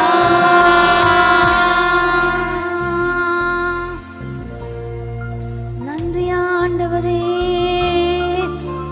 உம்மை நாங்கள் உயர்த்துகிறோம் அப்பா, உம்மை நாங்கள் ஆராதிக்கிறோம், உமக்கு முன்பாய் நாங்கள் பணிந்து கொள்ளுகிறோம் ஆண்டவரே. நீர் ஒருவரே எங்கள் துதிக்கும் ஸ்தோத்திரத்திற்கும் ஆராத்திற்கும் ஆராதனைக்கும் எல்லா கனத்திற்கும் புகழுக்கும் பாத்திரராய் இருக்கிறேன். இந்த நாளிலே உம்மை நாங்கள் சேர்ந்து சபையாய் உயர்த்துகிறோம், உமது நாமத்தை ஆராதிக்கிறோம், உமது வல்லமையை பாடுகிறோம், உமக்கு மகிமை செலுத்துகிறோம். எல்லா துதிகன மகிமையையும் ஒருவருக்கே ஏறடிக்கிறோம். இயேசு கிறிஸ்துவின் நாமத்தில் ஜெபிக்கிறோம் எங்கள் நல்ல பிதாவே, ஆமென். ஹல்லேலூயா. கர்த்தர் நம்மை ஆசீர்வதிப்பாராக. தானியேலை குறித்து இந்த நாட்களிலே அதிகமாக தியானித்துக் கொண்டிருக்கிறேன். தானியேலுக்குள்ளாக இருந்த வாஞ்சையும் வைராக்கியமும் விருப்பமும் அதை எப்படி கர்த்தர் நிறைவேற்றினார் என்று சொல்லி அதை குறித்து நாம் பார்க்கிற பொழுது, அடிமைகளாக இஸ்ரவேல் ஜனங்கள் அங்கே நேபுகாத் நேச்சார் என்ற மன்னரால் பாபிலோன் தேசத்திற்கு கொண்டு செல்லப்படுகிறார்கள். ஆகவே அங்கே தானியேல் ஒரு பிரதானியாக ராஜாவிற்கு பணிவிடைக்காரனாக தெரிந்தெடுக்கப்பட்டு அங்கே வேலை செய்து கொண்டிருந்தான். அப்படி அவன் வேலை செய்து கொண்டிருந்தாலும் தன்னுடைய தேசம், தன்னுடைய இருப்பிடம், தன்னுடைய தேவன், தன்னுடைய ஜனங்கள், இதை பற்றி தன்னுடைய உள்ளத்திலே அதிகமாக அவன் வாஞ்சை உள்ளவனாக, வைராக்கியம் உள்ளவனாக அவன் இருந்தான் என்று சொல்லி நாம் பார்க்கிறோம். தானியேலின் புஸ்தகம் 10ஆம் அதிகாரம் 12ஆம் வசனத்திலே நாம் இப்படியாக வாசிக்க கேட்கிறோம். அப்பொழுது அவன் என்னை நோக்கி, தானியேலே, பயப்படாதே. நீ அறிவை அடைகிறதற்கும் உன்னை உன்னுடைய தேவனுக்கு முன்பாக சிறுமைப்படுத்துகிறதற்கும் உன் மனதை செலுத்தின முதல் நாள் துவக்கி உன் வார்த்தைகள் கேட்கப்பட்டது. உன் வார்த்தைகள் நிமித்தம் நான் வந்தேன். தேவனுக்கு முன்பாக தன்னை அவன் சிறுமைப்படுத்தினான் என்று சொல்லி இங்கே வசனம் சொல்லுகிறது. ஆகவே பிரியமானவர்களே, கர்த்தருக்கு முன்பாக நம்மை தாழ்த்துகிற பொழுது, நம்மை சிறுமைப்படுத்துகிற பொழுது அவருடைய ரகசியங்களையும் அவருடைய வாக்குத்தத்தங்களையும் நேரடியாக நாம் பெற்றுக்கொள்ள முடியும். ஹல்லேலூயா. ஆகவே தானியேல் தன்னுடைய இருதயத்திலே அப்படி ஒரு விருப்பம் உள்ளவனாக தன்னையே அவன் வருத்தி கொண்டு சிறுமைப்படுத்தி அந்த ஒரு டார்கெட்டிற்காக, கர்த்தர் நமக்கு வெளிப்படுத்தக்கூடிய ரகசியத்திற்காக அவன் காத்திருந்தான் என்று சொல்லி நாம் பார்க்கிறோம். தேவனுடைய ரகசியங்களை அறிந்து கொள்ளும்படி இந்த அடிமையாக பிடிக்கப்பட்டு சென்ற தானியேல் பசி தாகத்தோடு அவன் இருந்தான். எந்த நேரமும் இதை பற்றி சிந்தித்துக் கொண்டிருந்தான். அவன் தன்னுடைய ஒவ்வொரு நாளிலும் ஜெபத்திற்கென்று பல மணி நேரங்களை ஒதுக்கி அவன் ஜெபிப்பவனாக மாத்திரமல்ல, தன்னுடைய பலகணிகளை இஸ்ரவேலுக்கு நேராக திறந்து அதை பார்த்து நோக்கி கொண்டு அந்த டார்கெட்டை நாம் எப்படியும் அடைய வேண்டும், அந்த ஒரு இலக்கை நாம் எப்படியும் அடைய வேண்டும் என்று சொல்லி ஒரு வாஞ்சையும் வைராக்கியம் உள்ளவனாக அவன் ஜெபித்துக் கொண்டிருந்தான் என்று சொல்லி வேதத்திலே நாம் பார்க்கிறோம். உபாகமம் 29ஆம் அதிகாரம் 29ஆம் வசனம் இப்படியாக நமக்கு வெளிப்படுத்துகிறது. உபாகமம் 29:29. மறைவானவைகள் நம்முடைய தேவனாகிய கர்த்தருக்கே உரியவைகள், வெளிப்படுத்தப்பட்டவைகளோ இந்த நியாயப்பிரமாணத்தின் வார்த்தைகளின் படியெல்லாம் செய்யும்படிக்கு நமக்கும் நம்முடைய பிள்ளைகளுக்கும் என்றென்றைக்கும் உரியவைகள் என்று அந்த வசனம் நமக்கு சொல்லுகிறது. ஆகவே நமக்கு மறை பொருட்களை வெளிப்படுத்துவேன் என்று கர்த்தர் அநேகம் வாக்குத்தத்தங்களை அவர் கொடுக்கிறார். முன்னமே நமக்கு அறிவித்து நடக்க போகிற காரியங்களை குறித்து அவர் நமக்கு விளக்குகிறவராகவும் இருக்கிறார்.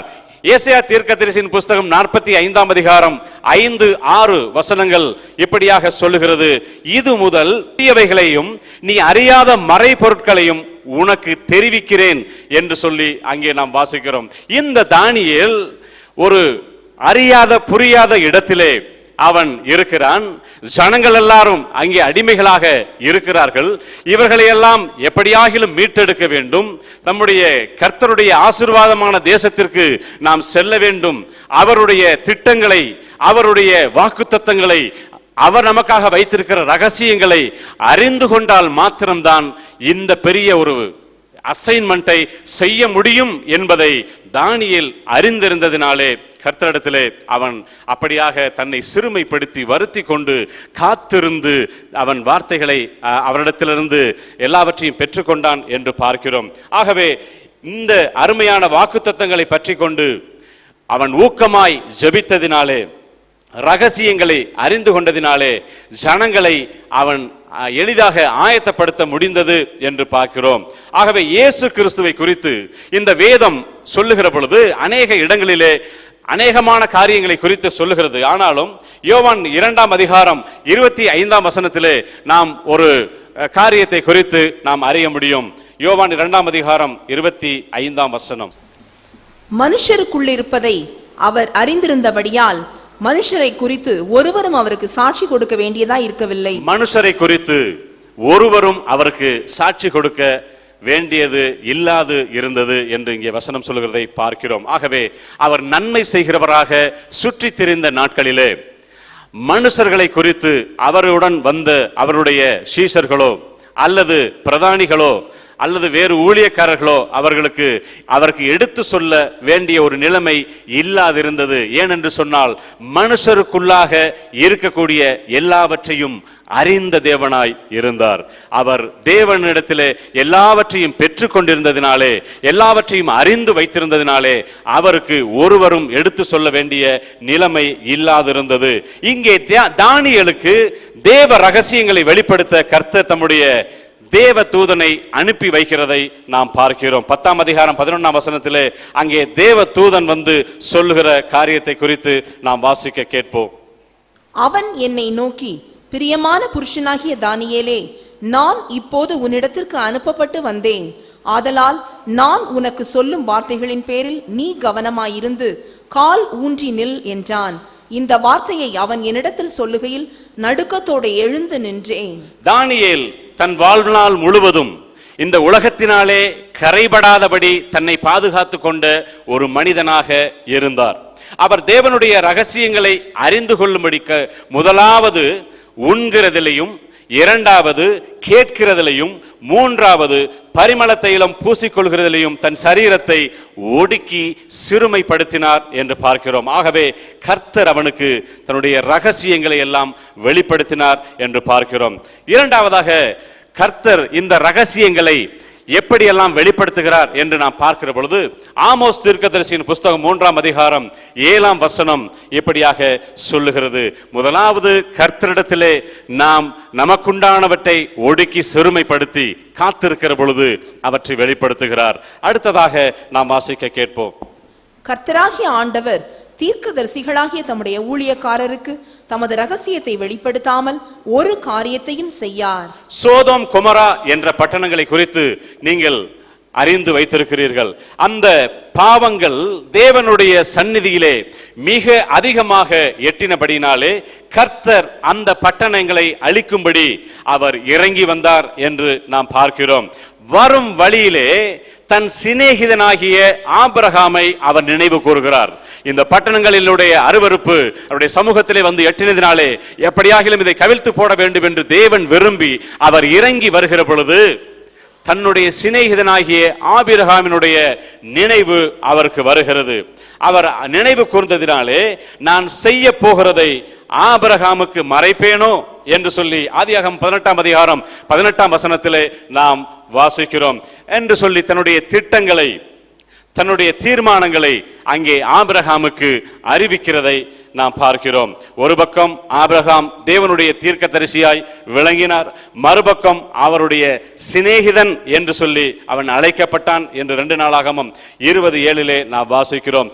இன்றைக்கு கர்த்தர் நம்மை பார்த்து கேட்கிற ஒரு கேள்வி, நம்மை சிநேகிதர் என்று சொல்லி அவர் அழைக்கிறதுனாலே நம்மை அவருக்குண்டான எல்லாவற்றையும், தேவனிடத்திலே அவர் பெற்றுக்கொண்ட எல்லாவற்றையும், அவர் அறிந்து கொண்ட எல்லாவற்றையும் ஒன்று விடாமல், அதில் எந்த விதமான ஒளிவு மறைவு இல்லாமல் அப்படியே எல்லாவற்றையும் எனக்கும் உங்களுக்கும் அவர் வெளிப்படுத்தி நம்மை சிநேகிதர் என்று சொன்னார். சிநேகிதர் என்று சொன்னால் இன்றைக்கு உலக வாழ்க்கையிலே இருக்கக்கூடிய சிநேகிதர் என்ற முறையில் அல்ல. சிநேகிதர் என்று சொல்லுவார்கள், ஆனால் சொல்ல வேண்டியவற்றை சொல்லி அவர்களுக்கு வசதியாக வேண்டியவற்றை எடிட் செய்து மறைத்து கொள்ளக்கூடிய ஒரு சூழ்நிலையிலே நாம் வாழ்ந்து கொண்டிருக்கிறோம். இங்கே ஆண்டவராகிய இயேசு கிறிஸ்து பிதாவினிடத்திலே தெரிந்து கொண்ட எல்லாவற்றையும் நமக்கு வெளிப்படுத்தி நம்மை சிநேகிதரே என்று அழைத்ததை நாம் பார்க்கிறோம். ஆகவே ஒரு நல்ல சிநேகிதராக நம்மோடு கரம் கோர்த்து நடக்கும்படி இயேசு கிறிஸ்து இந்த பூமியிலே இறங்கி வந்தார். நம்மை போல மாம்சமும் இரத்தமும் உடையவராக அவர் பிதாவினிடத்தில் கேள்விப்பட்ட எல்லாவற்றையும் நமக்கு அவர் அறிவிக்கிறவராக இருந்தார். எபிரேயர் 1ஆம் அதிகாரம் 1-2 வசனங்களை வாசிக்க கேட்போம். எபிரேயர் 1:1-2. பூர்வ காலங்களில் பங்கு பங்காகவும் வகை வகையாகவும் தீர்க்கதரிசிகள் மூலமாய் பிதாக்களுக்கு திருவிழம் பற்றின தேவன் இந்த கடைசி நாட்களில் குமாரன் மூலமாய் நமக்கு திருவிழம் பற்றினார். அவர் ஜனங்களிடத்திலே பேசுகிற பொழுது மத்தேயு, மார்க்கு, லூக்கா, யோவான் போன்ற சுவிசேஷங்களிலே அவர் காரியங்களை, சுவிசேஷங்களை அவர் அறிவிக்கிற பொழுது, ஜனங்களிடத்திலே பேசுகிற பொழுது உவமைகளாக பேசினதை நாம் அறிந்திருக்கிறோம். எல்லாவற்றையும் ஒரு உவமையை சொல்லி, ஒரு கதையை சொல்லி அதன் மூலமாக எடுத்துரைக்கிறதை நாம் பார்த்திருக்கிறோம். இங்கே தன்னுடைய சீசர்களை சிநேகிதர்களைப் போல அவர் பாவித்ததினாலே சீசர்களிடத்திலே மனம் திறந்து அவர் வெளிப்படையாக பேசினார் என்று மார்க்கு 4ஆம் அதிகாரம் 11ஆம் வசனத்திலே நாம் பார்க்கிறோம். யாரையெல்லாம் தன்னுடைய சிநேகிதர் என்று சொல்லி அவர் அழைத்தாரோ அவர்களிடத்திலே மறை பொருட்களை அவர் அப்படியாக நேரடியாக பேசினதை நாம் வாசிக்க கேட்போம். அதற்கு அவர், தேவனுடைய ராஜ்யத்தின் ரகசியத்தை அறியும்படி உங்களுக்கு அருளப்பட்டது, புறம்பே இருக்கிறவர்களுக்கோ இவைகளெல்லாம் உவமைகளாய் சொல்லப்படுகிறது. புறம்பே இருக்கிறவர்களுக்கு உவமைகளாக சொல்லப்பட்டது, எனக்கும் உங்களுக்கும் தேவனுடைய ராஜ்யத்தின் ரகசியத்தை அறியும்படி அருளப்பட்டது என்று சொன்ன அந்த ஆண்டவராகிய இயேசு கிறிஸ்து அவரிடத்திலே நாம் இன்னும் அதிகமாக சேருகிற பொழுது, நம்மை ஒடுக்கி நமக்குண்டானவற்றை தாழ்த்தி நாம் வாஞ்சையோடு அவரிடத்திலே நாம் போகிற பொழுது அவர் நிச்சயமாக வரும் நாட்களிலே நடக்க வேண்டிய காரியங்களை குறித்து நமக்கு அறிவிக்கிறவராக இருக்கிறார். எலிசா என்ற தீர்க்கதரிசிக்கு அவர் மறை பொருட்களையும் ரகசியங்களையும் அறிந்து கொள்ளக்கூடிய விசேஷ ஞானத்தை அவர் கொடுத்திருந்தார். இந்த சீரியா ராஜா அவன் எங்கெங்கே பாளையம் இறங்கி இஸ்ரவேலுக்கு விரோதமாய் வருகிறான், இஸ்ரவேல் ஜனங்களை கொன்று போட போகிறான் என்று சொல்லி இந்த எலிசாவிற்கு, அவன் இந்த தீர்க்கதரிசியாக எலிசாவிற்கு அவர் அந்த விசேஷ ஞானத்தை கிருபையை கொடுத்திருந்ததினாலே அங்கே 2 ராஜாக்கள் 6ஆம் அதிகாரம் 12ஆம் வசனத்திலே நாம் இப்படியாக பார்க்கிறோம். எங்கெல்லாம் அந்த ராஜா முற்றுகை போட வேண்டும் என்று சொல்லி அவன் ரகசிய திட்டங்களை தீட்டியிருந்தானோ, அரண்மனைக்குள்ளாக அந்த ராஜ திட்டங்கள் தீட்டப்பட்டதோ அதையெல்லாம் அந்த தீர்க்கதரிசிக்கு அது வெளிப்படையாக வெளிப்பட்டது என்று சொல்லி நாம் வாசிக்க கேட்போம். அப்பொழுது அவன் ஊழியக்காரரில் ஒருவன், அப்படி இல்லை என் ஆண்டவனாகிய ராஜாவே, நீர் உம்முடைய பள்ளி அறையிலே பேசுகிற வார்த்தைகளையும் இஸ்ரவேலில் இருக்கிற தீர்க்கதரிசியாகிய எலிசா இஸ்ரவேலின் ராஜாவுக்கு அறிவிப்பான் என்றான். ஆகவே இந்த மறை பொருட்களை வெளிப்படுத்துகிற கிருபை, தேவ ரகசியங்களை அறிந்து கொள்ளுகிற தீர்க்க தரிசன வரத்தை நாம் ஆண்டவரிடத்திலே கேட்கிற பொழுது நிச்சயமாக நமக்கு அவர் கொடுப்பதற்கு உண்மையுள்ள தேவனாய் இருக்கிறார். என்னாகமம் 11:29 வாசிக்கிறோம், கர்த்தருடைய ஜனங்கள் எல்லாரும் தீர்க்க தரிசனம் சொல்லத்தக்கதாக கர்த்தர் தம்முடைய ஆவியை அவர்கள் மேல் இறங்க பண்ணினால் நலமாய் இருக்கும் என்று சொல்லி போடப்பட்டிருக்கிறதை நாம் வாசிக்கிறோம். இரண்டாவதாக 25ஆம் சங்கீதம் 14ஆம் வசனத்திலிருந்து நாம் அறிந்து கொள்ளுகிற விஷயம் என்னவென்று நாம் பார்க்கிற பொழுது, கர்த்தருடைய ரகசியம் அவர்களுக்கு பயந்தவரிடத்தில் இருக்கிறது. ஹல்லேலூயா, ஹல்லேலூயா. ஆகவே அவருடைய ரகசியங்கள், அவருடைய திட்டங்கள், அவருடைய வாக்குத்தத்தங்கள் அவற்றை நாம் அறிந்து கொள்ள வேண்டும் என்று சொன்னால் நாம் கர்த்தருக்கு பயப்படுகிறவர்களாக, பயப்படுதல் என்று சொல்லுகிற பொழுது அவருடைய வாக்குத்தத்தங்களை கை கொள்வது, அவருடைய கற்பனைகளின்படி நாம் நடந்து கொள்வது, அவருடைய வசனங்களை நாம் பெற்றுக்கொள்வது என்பதாக இருக்கிறது. 25ஆம் சங்கீதம் 14ஆம் வசனம், கர்த்தருடைய ரகசியம் அவருக்கு பயந்தவர்களிடத்தில் இருக்கிறது, அவர்களுக்கு தம்முடைய உடன்படிக்கையை தெரியப்படுத்துவார். அவர்களுக்கு தன்னுடைய உடன்படிக்கையை தெரியப்படுத்துகிற தேவனாய் இருக்கிறார். இதை குறித்து நாம் இன்னும் பார்க்கிற பொழுது நீதிமொழிகள் 8:13 தீமையை வெறுப்பது கர்த்தருக்கு பயப்படும் பயம் என்று பார்க்கிறோம். ஆகவே கர்த்தருக்கு பயப்படுகிற பயமும் உண்டு, மனுஷருக்கு பயப்படுகிற பயமும் உண்டு. வேதம் எச்சரிக்கிறது, மனுஷருக்கு பயப்படுகிற பயம் கண்ணியை வருவிக்கும், ஆனால் கர்த்தருக்கு பயப்படுகிற பயமோ நமக்கு பரிசுத்தத்தை கொண்டு வரும் என்று நாம் பார்க்கிறோம். ஒருவன் தனது அந்தரங்கமான ஜீவியத்திலும் கூட பாவம் அணுகாதபடி கர்த்தருக்கு பயந்து நடக்கிற பொழுது நிச்சயமாக கர்த்தர் நமக்கு தேவனுடைய ரகசியங்களை, திட்டங்களை, தீர்மானங்களை, அவர் நமக்கு உடன்படிக்கைகளை அறிவிக்கிற தேவனாய் இருக்கிறார். நம்முடைய வாழ்க்கையிலே, ஆவிக்குரிய வாழ்க்கையிலே, இன்னும் உலகத்திற்குரிய வாழ்க்கையிலே முன்னேறி செல்ல வேண்டும் என்று சொன்னால் இந்த விதமான ஆசீர்வாதமும் கிருபையும் நமக்கு கர்த்தர் வைத்திருக்கிறதை நாம் பெற்றுக்கொள்ள வேண்டும். அல்லேலூயா. இது நம்மிடத்தில் இந்த கிருபை வரங்கள் இருக்கிற பொழுது இதை கொண்டு இன்னும் நாம் அதிகமாக முன்னேறி செல்ல முடியும். பிசாசு நமக்கு விரோதமாக தந்திரங்களை கொண்டு வருகிற பொழுது, கர்த்தர் நமக்கு இந்த திட்டங்களை எல்லாம் அறிவிக்கிற பொழுது அவனை மேற்கொண்டு நாம் முன்னேறி செல்வதற்கு அது நமக்கு உதவி செய்யும் என்று பார்க்கிறோம். கர்த்தருக்கு பயப்படுதல் ஞானத்தின் ஆரம்பம். தேவனுடைய ரகசியங்களை அறிந்து கர்த்தருக்கு பயப்படுகிற பயம் மிகவும் அவசியமாய் இருக்கிறது. கர்த்தர் ஆபிரகாமை குறித்து சாட்சி கொடுக்கிற பொழுது, நீ தேவனுக்கு பயப்படுகிறவன் என்று இப்பொழுது அறிந்திருக்கிறேன் என்று ஆதியாகமம் 22ஆம் அதிகாரம் 12ஆம் வசனத்திலே நாம் பார்க்கிறோம். ஆகவே கர்த்தருக்கு பயப்படுதல் என்பது மிகவும் அவசியமானதாக இந்த நாட்களிலே நமக்கு இருக்கிறது. இங்கே தீர்க்கதரிசியானவன் தனக்கு பிற்பாடு இந்த ஊழியத்தை செய்யும்படி அங்கே சென்று சால்வையை அவன் மேலே போட்டு அவன் ஊழியத்திற்கு அழைத்த பொழுது அவன் அப்படியே கீழ்ப்படிந்தான். அப்படியே அவனுடைய வார்த்தைகளுக்கு அவன் செவிசாய்த்தான் என்று சொல்லி பார்க்கிறோம். அவன் அப்படியே செவிசாய்த்ததினாலே, கீழ்ப்படிந்ததினாலே அவனை போல 2 மடங்கு ஆசீர்வாதங்களை ஆண்டவர் கொடுத்தார் என்று சொல்லி நாம் அறிந்திருக்கிறோம். யோசேப்பை குறித்து ஒரு 2 நிமிடங்களிலே நாம் முடித்துக் கொள்ளலாம். கர்த்தர் மறைபொருட்களை வெளிப்படுத்தும்படி அவனுக்கு சொப்பனங்கள் மூலம், தரிசனங்கள் மூலமாக விளக்கத்தையும் அவனுக்கு வியாக்கியானத்தையும் கொடுத்து அவனை ஆசீர்வதித்தார் என்று பார்க்கிறோம். அதற்கு காரணம் என்ன என்று சொல்லி ஆராய்ந்து பார்க்கிற பொழுது, தானியேலையும் நாம் ஆராய்ந்து பார்க்க வேண்டும், யோசேப்பையும் நாம் ஆராய்ந்து பார்க்கிற பொழுது, அவன் தன்னுடைய அந்தரங்க வாழ்க்கையிலே பரிசுத்தமாய் இருந்தான் என்று வேதம் நமக்கு சொல்லுகிறது. முடிவிலே யோசேப்பை எகிப்திலே மிகவும் கர்த்தர் உயர்த்தி வைத்தார் என்று பார்க்கிறோம். பார்வோன் ஆச்சரியப்பட்டு தன்னுடைய ஊழியக்காரனை நோக்கி, தேவனுடைய ஆவியை பெற்ற இந்த மனுஷனை போல வேறு ஒருவன் உண்டோ என்று சொல்லி சொல்லுகிறதை நாம் பார்க்கிறோம். ஒரு அந்நிய ராஜா கர்த்தருடைய பிள்ளையை குறித்து இப்படியாக சாட்சியாக சொல்லுகிறான், இவனை போல வேறொரு மனிதன் உண்டோ என்று சொல்லி, தேவனுடைய ஆவியை பெற்ற மனிதன் என்று சொல்லி அவன் வாயிலே சொல்லுகிறதை நாம் கவனித்து பார்க்க வேண்டும். மாத்திரமல்ல, யோசேப்பை நோக்கி, தேவன் இவை எல்லாவற்றையும் உனக்கு வெளிப்படுத்தியிருக்கிறபடியால் உன்னை போல விவேகமும் ஞானமும் உள்ளவன் வேறொருவனும் இல்லை என்று சொல்லி ஆதியாகமம் 41 அதிகாரம் 39 முதல் 40 வசனங்களிலே வாசிக்கிறோம். பிரியமானவர்களே, தேவனுடைய ரகசிய திட்டங்களை, அவர் வரக்கூடிய நமக்காக வைத்திருக்கக்கூடிய ஆசீர்வாதத்தின் காரியங்களை நாம் அவரிடத்திலே சென்று பெற்றுக்கொள்ளுகிற பொழுது, நம்முடைய வாழ்க்கையிலே எந்த தடைகள் வந்தாலும், என்ன பிரச்சனைகள் வந்தாலும், அவற்றையெல்லாம் மேற்கொண்டு நாம் முன்னேறி செல்வதற்கு அது மிகவும் நமக்கு அது தேவையானதாக அது இருக்கிறது என்று சொல்லி நாம் அறிந்து கொள்ள வேண்டும். நீதிமான்களோடு அவருடைய ரகசியம் இருக்கிறது என்று சொல்லி வேதம் சொல்லுகிறது.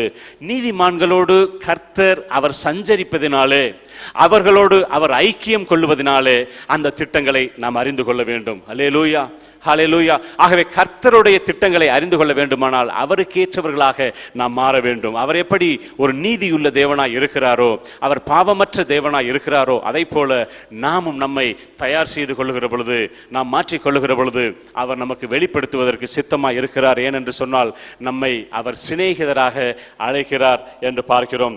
நோவா நீதிமான் என்று சொல்லி வேதம் சொல்லுகிறது. தன் காலத்தில் இருந்தவர்களுக்குள்ளே நீதிமானும் உத்தமனுமாய் இருந்தான் என்று சொல்லி நாம் பார்க்கிறோம். ஆகவே அவனிடத்தில் ரகசியத்தை வெளிப்படுத்தி, இப்படி ஒரு பேரழிவை கொண்டு வர போகிறேன் என்பதை முன்னமே அவனுக்கு சொல்லி, அவனையும் அவன் நிமித்தமாக அவன் குடும்பத்தாரையும் கர்த்தர் பாதுகாத்து கொண்டார் என்று பார்க்கிறோம். இந்த கடைசி நாட்களிலே இருக்கிற என்னையும் உங்களையும் கர்த்தர் அப்படியாக பாதுகாக்கும்படி, அவருடைய முழுமையான ஆசீர்வாதத்தை பெற்றுக்கொள்ளும்படி, நாம் பிறருக்கு பிரயோஜனமாக இருக்கும்படி, ஊழியத்தில் இன்னும் முன்னேறி செல்லும்படி கர்த்தர் நம்மை ஆசீர்வதிக்க விரும்புகிறார். ஆகவே கர்த்தருடைய திட்டங்களை, கர்த்தருடைய ரகசியங்களை, அவருடைய உடன்படிக்கையை நாம் தெரிந்து கொள்வதற்கு நாம் முயற்சி பண்ண வேண்டும். எல்லாரும் அல்லேலூயா சொல்லுங்க. ஹல்லேலூயா.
நீ இல்லாத வாழ்வெல்லாம் வாழ்வாகுமா?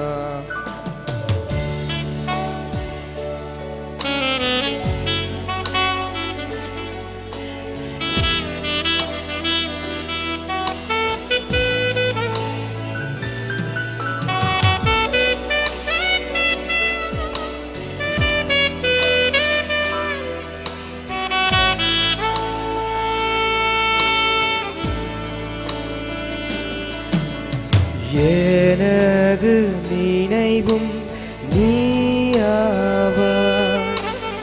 எனது மொழியும் நீயாவாய், எனது நினைவும் நீயாவாய், எனது மொழியும் நீயாவாய், எனது மீட்பும் நீயாவாய், எனது மீட்பும் நீயாவாய், எனது உயிர்ப்பும் நீயாவாய். நீ இல்லாத நாளெல்லாம் நாளாகுமோ? நீ இல்லாத வாழ்வெல்லாம் வாழ்வாகுமோ? நீ இல்லாத நாளெல்லாம் நாளாகுமா? நீ இல்லாத வாழ்வெல்லாம் வாழ்வாகுமா?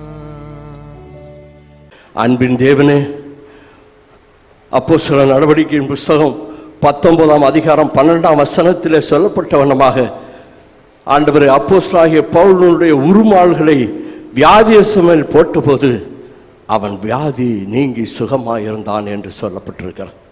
அன்பின் தேவனே, இந்த நல்ல நாளையிலேயும் கூட ஆண்டவரே தேவனுடைய வஸ்திரம் எங்கள் மத்தியிலே ஆண்டவரே ஒவ்வொருவருக்கு கொடுக்கப்பட்டதற்காக நாங்கள் உம்மை ஸ்தோத்திரிக்கிறோம். ஆண்டவரே, அந்த வஸ்திரத்தின் மூலமாக அநேக அற்புதங்களையும் அதிசயங்களையும் செய்யும்படியாக கர்த்தர் உதவி செய்திருக்கிறீர். அதற்காக உம்மை ஸ்தோத்திரிக்கிறோம்.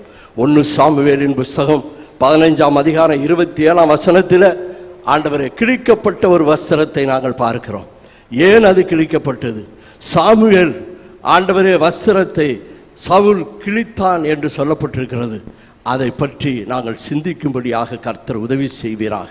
அது மாத்திரமல்ல, என் தேவனாகிய கர்த்தர் 1 சாமுவேல் புஸ்தகம் 24ஆம் அதிகாரம் 4-5 வசனங்களிலே அறுக்கப்பட்ட சால்வையாக இருக்கிறது. அந்த அறுக்கப்பட்ட சால்வை எதற்காக அறுக்கப்பட்டது என்பதை நன்றாக சிந்திக்கும்படியாக ஆண்டவரே அபிஷேகம் பெற்றவர்கள் மேலே எந்த குறையும் நாங்கள் சொல்லாதபடிக்கு கர்த்தர் எங்களை காத்து கொள்ளும்படியாக தாவீது சொன்ன அதே வார்த்தையின்படி தாவீது ஆண்டவரே அபிஷேகம் பண்ணவர் மேல் என்னுடைய எந்த காரியமும் அவர் மேல் படாது இருப்பதாக என்னை காத்து கொள்வாராக என்று சொல்லி அங்கே அவன் சிந்தித்தான். என் தேவனாகிய கர்த்தாவே, இந்த நல்ல நாளையிலேயும் கூட ஆண்டவரே அந்த வஸ்திரத்தை குறித்து நாங்கள் வேதத்திலே வாசிக்கிற வண்ணமாக அந்த வஸ்திரம் எங்களுக்கு கொடுக்கப்பட்டதற்காக உம்மை ஸ்தோத்திரிக்கிறோம். போதகர் மூலமாக அந்த வஸ்திரத்தை எங்கள் மீது போட்டதற்காக உம்மை ஸ்தோத்திரிக்கிறோம். அந்த வஸ்திரத்தை பெற்றுக்கொண்ட அனைவரும் பரிசுத்தமாய் தேவனுடைய மகிமைக்கென்று ஜீவித்து அநேக அற்புதங்களை அதிசயங்களை செய்யும்படியாக கர்த்தர் எங்கள் ஒவ்வொருவருக்கும் நீர் உதவி செய்யும். வந்த ஒவ்வொருவரையும் நீர் ஆசீர்வதித்து உம்முடைய நாமத்தை மகிமைப்படுத்தும்படியாக இந்த வேளையில் ஜீவிக்கிறேன். அப்படியே நீர் செய்வதற்காக உம்மை ஸ்தோத்திரிக்கிறோம். ஆண்டவரே, இந்த ஆராதனை விசேஷித்த ஆராதனையாய் நீர் மாற்றி உம்முடைய நாமத்தை மகிமைப்படுத்தினதற்காக ஸ்தோத்திரம். துவக்கம் முதல் முடிவு வரையிலும் தேவ பிரசன்னம் எங்கள் மத்தியில் கடந்து வந்ததற்காக உம்மை ஸ்தோத்திரிக்கிறோம். தொடர்ந்து எங்களை வழிநடத்தும், பாதுகாத்து கொள்ளும். எல்லா கனமும் மகிமையை நீர் எடுத்துக்கொள்ளும். இயேசு கிறிஸ்துவின் விலையேற பெற்ற பரிசுத்த நாமத்தில் ஆசீர்வதித்து ஜெபிக்கிறேன் ஜீவனுள்ள நல்ல தகப்பனே, ஆமென். நம்முடைய கர்த்தராகிய இயேசு கிறிஸ்துவின் கிருபையும் பிதாவாகிய தேவனுடைய அன்பும் பரிசுத்த ஆவியானவருடைய அன்னுண்ணிய ஐக்கியமும் இப்பொழுதும் எப்பொழுதும் சதா காலங்கள் நம் அனைவரோடும் கூட இருப்பதாக. ஆமென்.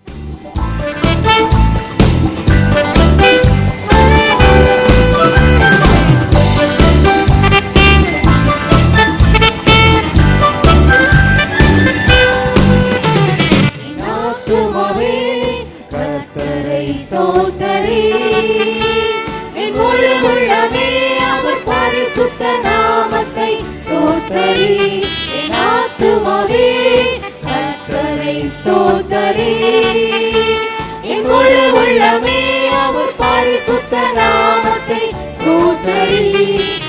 அவர் செய்த சகல உபகாரங்களையும் மறவாதே.